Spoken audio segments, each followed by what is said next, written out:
Hello, and welcome back to part 2 of this owner's review of the 2025 BMW R1300GS. Today, we're going to be talking about suspension and handling. As I said in the first video, this review is going to be split up into chunks. The first one was on the comfort and the engine. This one is on suspension and handling.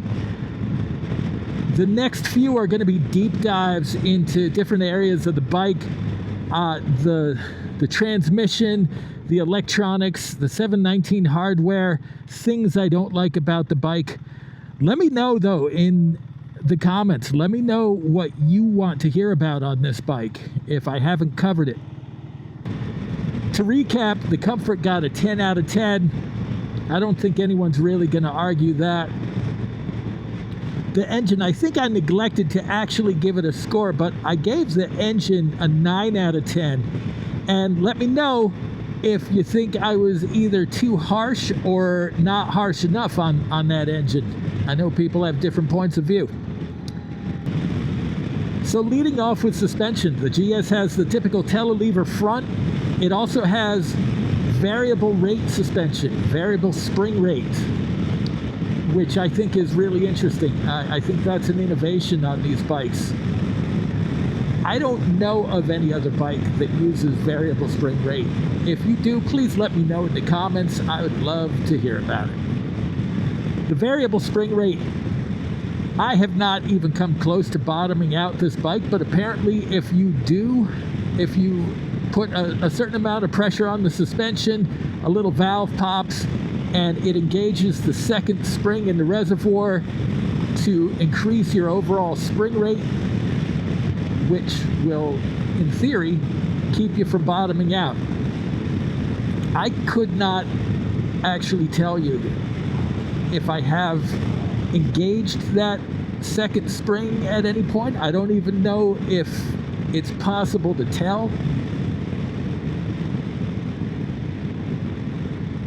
But I think the notion of a variable spring rate makes a lot of sense. And I'd really love to hear if anybody else uses this, even, whether on a motorcycle or a car. I definitely have not heard about any other motorcycles using this. I wouldn't call my knowledge of other motorcycles encyclopedic, but I do know a little. And I don't know that I've heard of anything else using this technology. If it's considered anywhere near as successful as the shifting cam technology that BMW uses, everybody will be copying it soon enough. I decided to come down this road for a reason, that reason being this is not a particularly great road surface. I'm in road mode right now, so that's a very nice cushioned ride. You kind of just float down the road. And yeah, this suspension in road mode is perfect for this kind of riding. And you'll certainly be using this for any kind of distance riding or anything like that.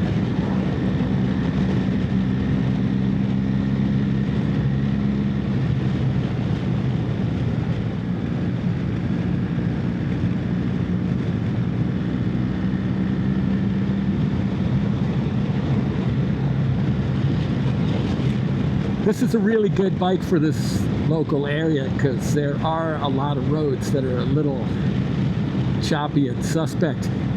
There's a lot of heavy truck damage on a lot of these roads. Some of them just get another layer of chip and seal thrown over them, which breaks down immediately and turns into just more potholes. But the suspension eats them up. The suspension is really solid and reliable on this bike. I have zero complaints. If this bike did not have multiple modes, however, I would have complaints. Because, like I said, you're kind of going like this down the road. The suspension is kind of undulating a little bit. And I wouldn't be super comfortable with that in turns. Especially when I was going harder.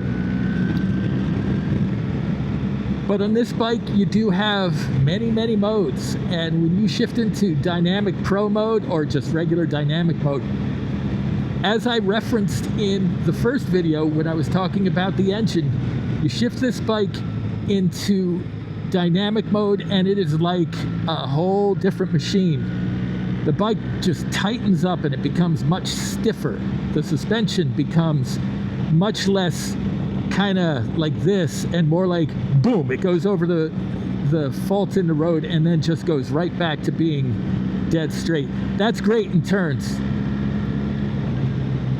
When you're going through twisties, it makes it a much more stable platform, and I appreciate that. The downside to that is sometimes I forget to switch it back into road mode, and I'll be going down a road like this for 10, 15, 20 minutes, and I'll start to notice I feel a little beat up. And then I switch it back into road mode, and it starts gliding over everything again, and all is well. It's really good. The suspension on this bike, I think I give it a 10, because I have not been able to find any flaws in it. And it really does give that whole different bike feel when you switch into different modes. When I do the video on the electronics, I'll do a deeper dive into how you set up the suspension from here. You know, using this stuff and that and all. It's pretty intuitive. You can very easily adjust the compression and rebound dampening, or damping. I know some people get cranky about that. It's damping, not dampening. It all means the same thing. I don't get too worked up about it. There's a video that a gentleman whose name is escaping me right now did on it that was really exhaustive and really good, and I'm going to link that in the description if you're interested in really learning how far they went with this suspension. I just want to talk about the ride, and the ride is excellent. There's no part of it that I can fault. Okay, that's it. Short and sweet. Suspension, 10 out of 10. Let me know if you agree or not.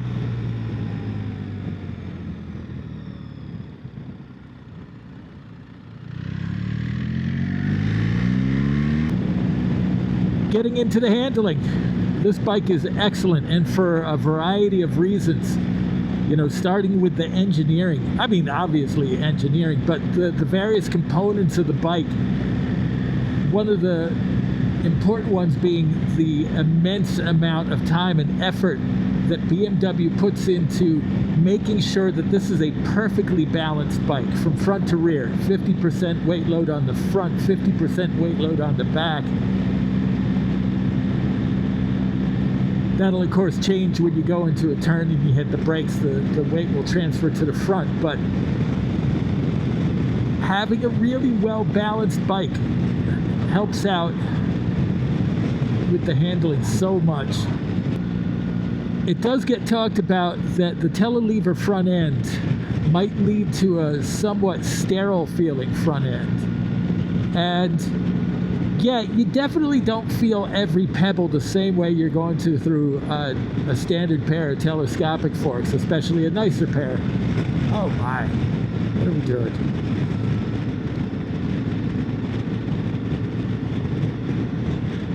But the difference isn't as big as it used to be. This latest iteration of the telelever front suspension is pretty good. I do feel feedback through the bars. A little bit more wouldn't hurt, but the amount that I get is enough to feel connected to the ride, and like I can really be informed as to what is under the front wheel and what I'm dealing with road surface wise. This is a big heavy bike, but you've heard it said a million times about this and several of the other big bikes in this class. Once you start moving, the weight disappears. This bike changes direction really well. It's got a 19-inch front wheel. I have yet to notice a difference between it and a 17-inch front wheel. Maybe I would notice a difference if you actually put it on this bike. There's too many factors that differ between this bike and, say, my Versus, which did have a 17-inch front wheel.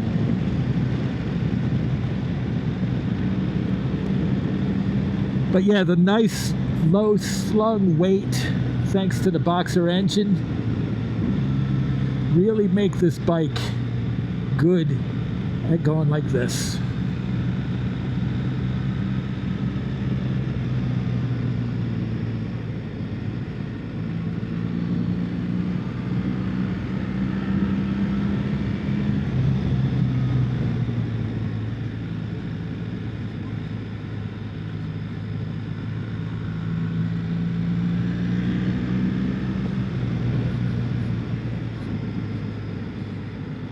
I actually borderline dislike these twisties because the road surface is so bad.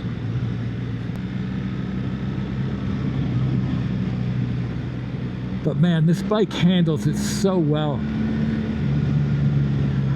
I watched a video, a Teapot 1 video, where Bruce was discussing this versus the 1250, and he said that the engine actually sat a little bit lower on the 1250, and that created a little bit of a Weeble effect, which is the bike tips in, but then it kind of wants to come back and straighten up a little bit.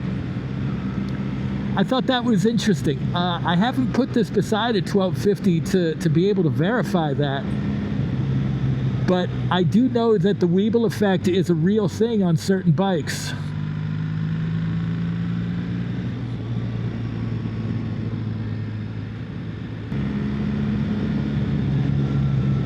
You can see the speed I'm going. You know I'm not flying through these turns, but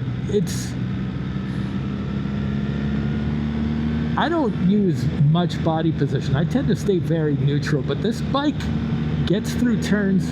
I don't know why exactly, but it seems to get through turns needing less lean angle than a lot of bikes do. Oh, this is the part that really sucks. Yikes!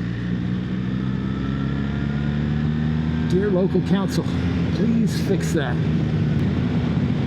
It's actually kind of scary sometimes going in the opposite direction, even though the damage is on this side, because car drivers will sometimes go wide to avoid that damage and come into my lane. Yeah, this bike, I think you would have a difficult time finding a bike that is better balanced with better weight distribution than this bike. I don't think I've mentioned yet how stable this bike is as you go through the turns. And that's again due to the weight placement, the weight distribution, and the front to rear wheel weight distribution, as well as the other things like the frame geometry, the rake of the steering head. And Bruce, Teapot 1, did say in his comparison video that he thought the 1250, riding them back to back, actually was a touch better in the really tight twisty stuff, which would kind of stand to reason, as it has a 24-degree steering head angle and this one has a 26-degree steering angle. But pretty much everywhere else this bike destroys that one in handling. At least that's been my feel after riding both. It's funny, when I'm going through the twisties on this bike, I find myself thinking over and over, this bike was made for the twisties. It was made to get out into them and tear them up.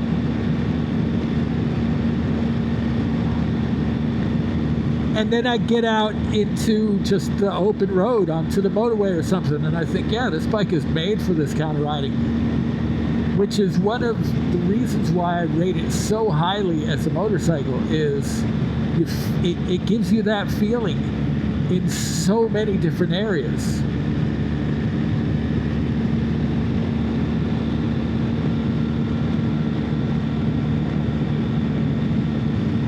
Enough talk. Let's get back into those twisties.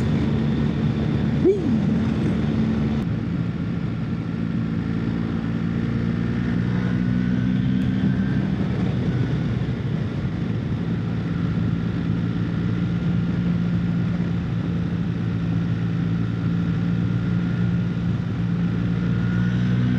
Yeah, it puts a smile on my face.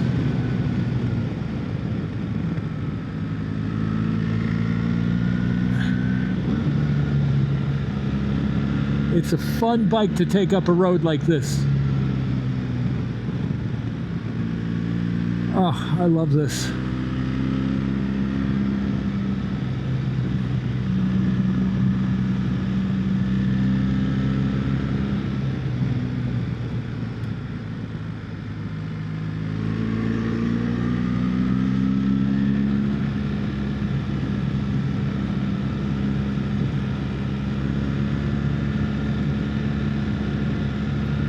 Are there bikes that do this better? Yeah, of course there are.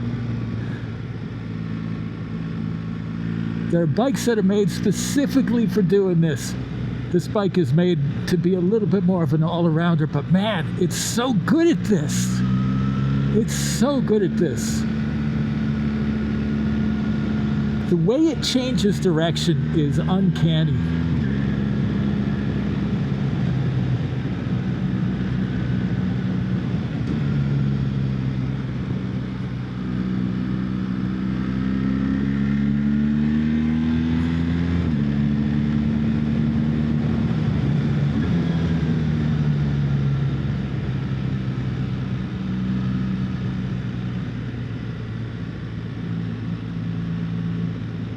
Right into the sun.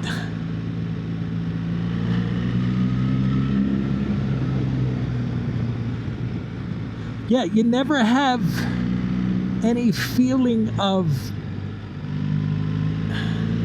You never have that pendulum effect feeling that you can get with a bigger front wheel. It's only a 19, it's not like it's a 21, so, you know, you're not really fighting a gyroscope or anything, but yeah, this bike was made to go through roads like this, through turns like this. Oh, it's so much fun. And, you know, I have to mention the engine because, man, it's so good at just...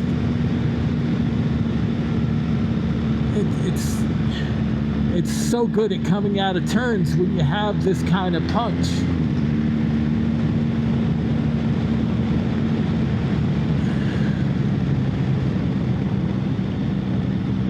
I don't want to use this word too much. This word gets used a lot with this bike, but it's effortless. The handling is effortless. And if I'm ever at a certain lean angle, you know, if I've already tipped in and for some reason I have to change the angle a little bit, a decreasing radius turn or something like that, it's, again, effortless.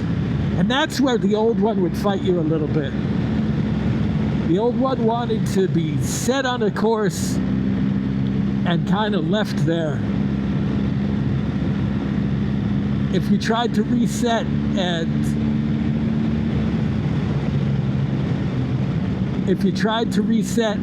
go through and tighten up that radius a little bit, you pretty much had to slow down. There was no doing it at speed.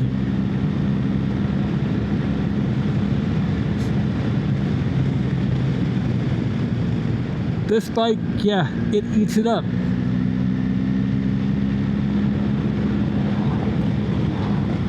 It eats it up and it begs for more. Handling, oh my God, an emphatic 10 out of 10. It is a perfectly engineered bike for this kind of riding. Okay, heated grips and seat are on. It's going to be a nice, comfortable ride home. I can probably switch out of Dynamic Pro mode, but I'm not going to because there's one more really fun turn coming up yet. And, of course, I'm behind another car. I shouldn't complain. I had pretty much that whole section of twisties to throw it around.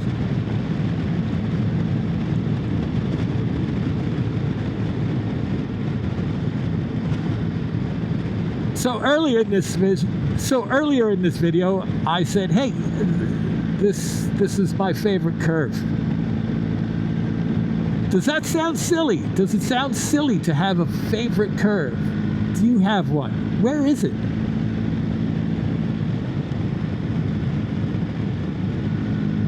I want to know where all the best curves are. Yay! So, okay, where there is a slight issue with this bike being too easy to ride, you can easily go too fast, and the bike goads you into it. When you're a Dynamic Pro, it's going, come on, man, let's go around this turn faster, let's get out of this turn faster, exit speed.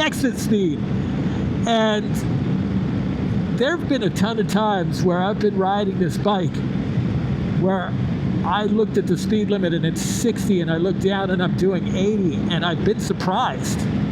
Not so much now that I've gotten to know the bike, but when I first got it, the first couple of times I tested it out, I was like, oh, I'm going quite a bit faster than I thought I was. Here it is, my favorite turn, my favorite curve on this road. That's fun, blasting through it uphill too. I usually refer to it as being my favorite curve on the downhill side, but going up, blasting up turns, going uphill is so much fun.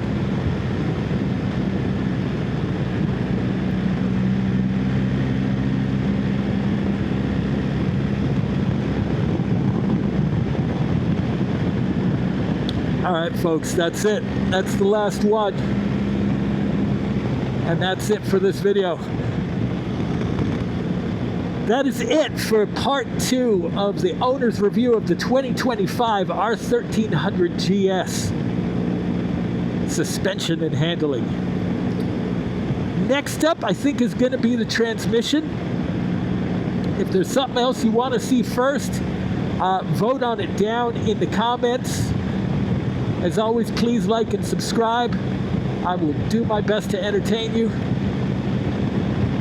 I didn't give the score. Suspension, 10 out of 10. Handling, guess what? 10 out of 10. Raj, you can't give every category a 10. I think you want to tune in for the next one if I do indeed do transmission next. But for handling and suspension, yep, 10s across the board. The total count at this point, 39 out of a possible 40. That's pretty good. That's pretty good. All right, folks, as always, thanks for coming along for the ride. Get home safe. Have a great day, and I hope to see you next time.